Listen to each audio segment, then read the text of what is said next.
Max Verstappen largou em segundo no Grande Prêmio de Mônaco. 78 voltas pela frente, pista molhada, ultrapassagem quase impossível. Parecia mais um dia de domingo para o tetracampeão mundial. Até que 34 segundos depois de apagarem as luzes vermelhas, ele já estava empurrando o Red Bull para o box, os pneus ainda frios, o pelotão inteiro passando por ele. E não foi batida com Hamilton, não foi erro de pilotagem na Saint Devote. Foi algo que, segundo ele, já vinha errado desde antes da corrida começar. Desde a volta de formação, quando o volante começou a mostrar números que não faziam sentido. Pois é, o motor simplesmente morreu. E o pior de tudo, ele não foi pego de surpresa. Verstappen já sabia, ainda no aquecimento dos pneus, que o motor não ia terminar a prova. Para quem assistiu de casa, parecia aqueles abandonos misteriosos que a Fórmula 1 tem de vez em quando. O carro para, o piloto desce, ninguém entende nada. Mas nesse caso o áudio do rádio escapou, e o que o Verstappen falou enquanto ainda tentava manter o carro andando é o tipo de coisa que revela mais do que qualquer telemetria. App, nice, app, completely F, guys, what the F, man? Foi o que ele soltou depois de estacionar, segundos depois de desligar o volante, segundo a Autosport. Não foi um desabafo qualquer. Foi o fim de um fim de semana que começou com esperança. Ele tinha superado Leclerc e Hamilton no sábado. E terminou no box, empurrando o carro depois de uma única curva. E o detalhe que passa batido é que ele não xingou a equipe.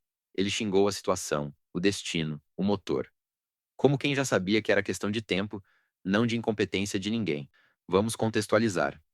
Gran Prêmio de Mônaco, sétima etapa da temporada de 2026. O sábado foi uma surpresa. O tetracampeão mundial Max Verstappen, que segundo o Motorsport.com vinha com uma performance surpreendente nas ruas estreitas do Principado, conseguiu superar as duas Ferraris de Leclerc e Hamilton e ficou em segundo no grid.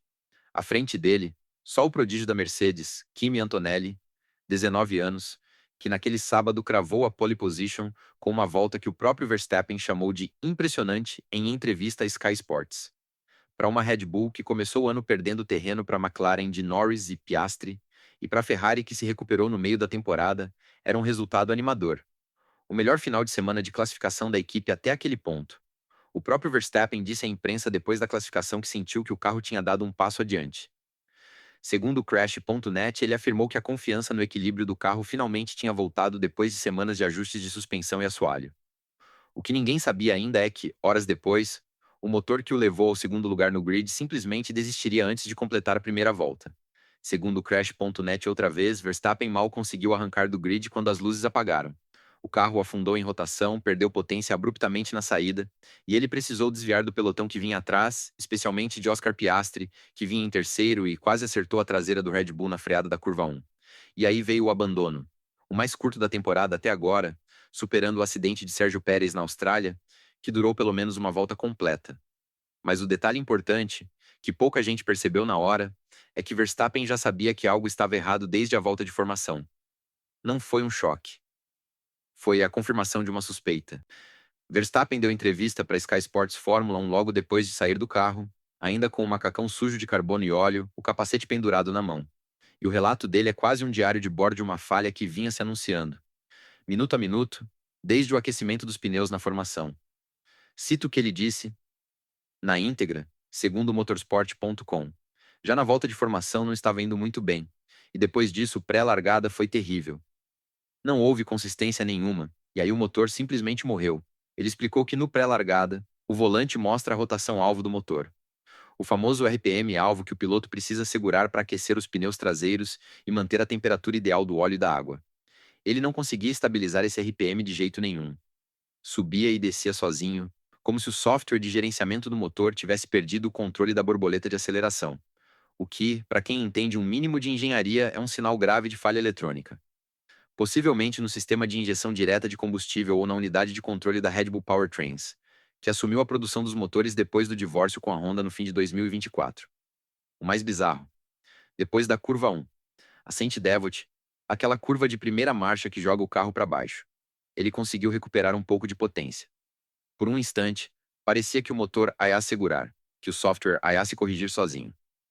Mas o som que ele fez foi tão ruim que Verstappen imediatamente tirou o pé e resolveu voltar para os boxes antes de estragar mais alguma coisa no câmbio.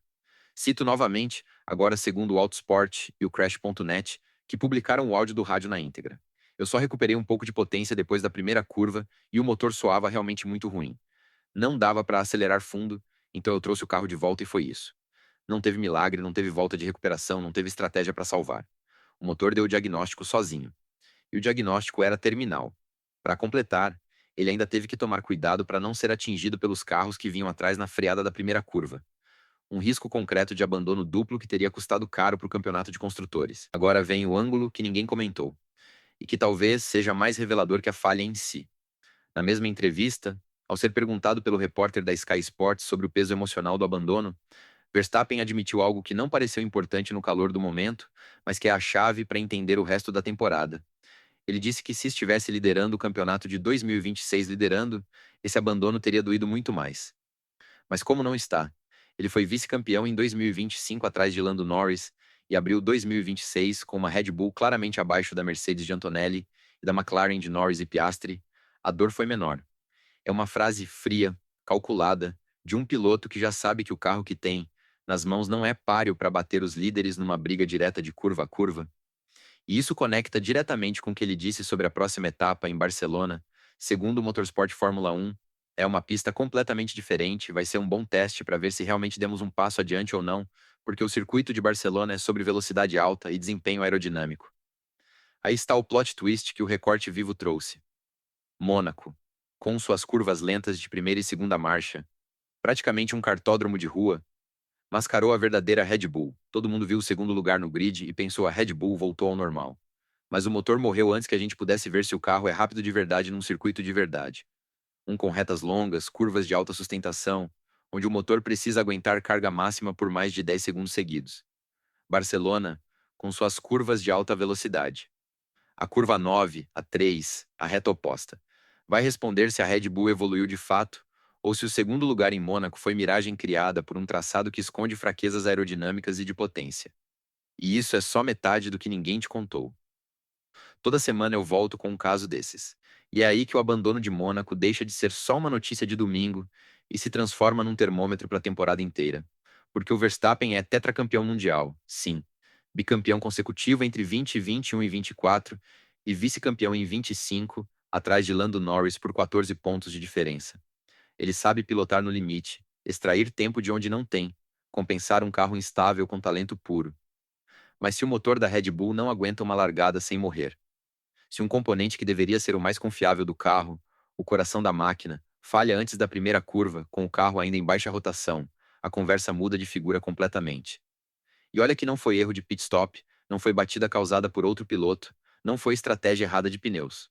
Foi o motor, o bloco, os pistões, a central eletrônica, que simplesmente decidiu parar. A Red Bull Powertrains, que assumiu a produção dos motores depois do fim da parceria com a Honda no fim de 2024, está no centro da investigação agora. E olha que a Honda tinha um dos motores mais confiáveis do grid. Isso muda completamente como você vê a Red Bull nesse ano. Não como a equipe que domina e impõe medo no grid, mas como a equipe que está tentando desesperadamente entender o próprio carro, o próprio motor, o próprio projeto. Se Barcelona, daqui a uma semana, mostrar que a velocidade de ponta não se sustentou, que a Red Bull é lenta nas retas e instável nas curvas de alta, o sinal de alerta vai ser vermelho, não amarelo. É o tipo de reviravolta que transforma uma temporada de dominação em uma temporada de sobrevivência. E olha que estamos só na sétima etapa. Max Verstappen abandonou na primeira volta de Mônaco com o motor morto depois de largar em segundo lugar no grid. Um dos finais de semana mais bizarros e frustrantes da carreira do holandês, e com certeza o abandono mais curto da temporada de 2026. Agora quero saber de você. Será que a Red Bull consegue resolver esse problema a tempo de Barcelona? Ou o motor morreu de vez para as ambições de 2026? Manda nos comentários. Que história tu quer que a gente decifre na semana que vem? Se gostou, clique em inscrever. Toda semana tem um Express novo aqui no Recorte Vivo às 18 horas. E mais, com um rádio vazado mostrando frustração e um motor que morre sozinho antes da primeira curva, será que a Red Bull esconde mais do que entrega sobre o estado real do carro?